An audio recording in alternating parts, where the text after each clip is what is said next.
Hello, இது Friday morning. நாளை காலுக்கெல்லாம் எப்பவும் போல் ஃப்ரெஷ் ஆகிட்டு வந்தாச்சு. வாசல் தெளித்து கோலம் போட்டுட்டு பிரம்ம முகூர்த்த விளக்கும் நிலைவாசல் விளக்கும் ஏற்றலாம் அப்படின்ட்டு எல்லாத்தையும் ரெடியாக எடுத்து வச்சுட்டேன்.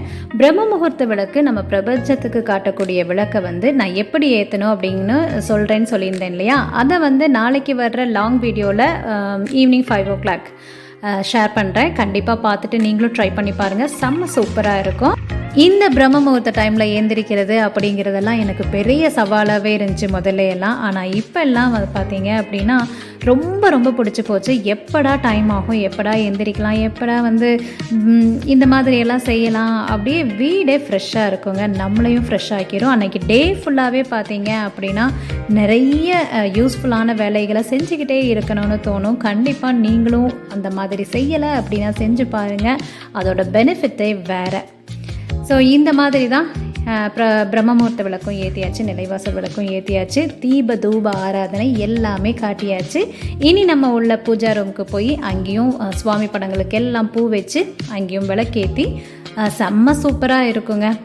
நம்ம வள்ளலார் சொல்லியிருப்பார் இல்லையா, அருட்பெருஞ்சோதி அருட்பெருஞ்சோதி தனிப்பெரும் கருணை. கண்டிப்பாக ஜோதி வழிபாடு, அதாவது அந்த விளக்கேற்றி அந்த ஒளியில் செய்கிற வழிபாடுக்கு தனி கண்டிப்பாக ஒரு சூப்பர் பவர் உண்டு. அதோட பலனும் பார்த்திங்கன்னா, அதாவது தனிப்பெரும் கருணை இல்லையா, அதனால் கடவுளோட கருணையும் நமக்கு கிடைக்கும். ஸோ கண்டிப்பாக முடிஞ்சளவு நேரத்திலே எந்திரிச்சு வழிபாடு விளக்கேற்றி செஞ்சு பாருங்கள். செம்ம சூப்பராக இருக்கும். வாழ்க்கையும் சரி, அந்த நாளும் சரி. ஸோ இனி நம்ம கிச்சனுக்கு வந்தேன். நான் சமையல் வேலையெல்லாம் காட்டலை, ஏன்னா ஃப்ரைடேனாலே எப்போவுமே என்னோடய வீடியோவை பார்க்குறவங்களுக்கு தெரிஞ்சிருக்கும்.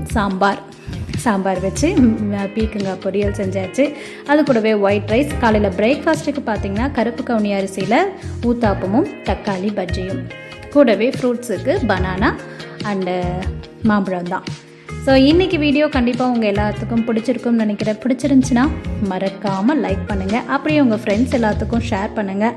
அவங்களும் வீடியோ பார்த்து என்ஜாய் பண்ணட்டும். அப்படியே சப்ஸ்கிரைப் பண்ணாமல் பார்க்குற நம்மளோட நியூ ஃப்ரெண்ட்ஸ் ப்ளீஸ் சப்ஸ்கிரைப் பண்ணி பக்கத்தில் இருக்கிற பெல் பட்டனையும் ப்ரெஸ் பண்ணி வச்சுக்கோங்க.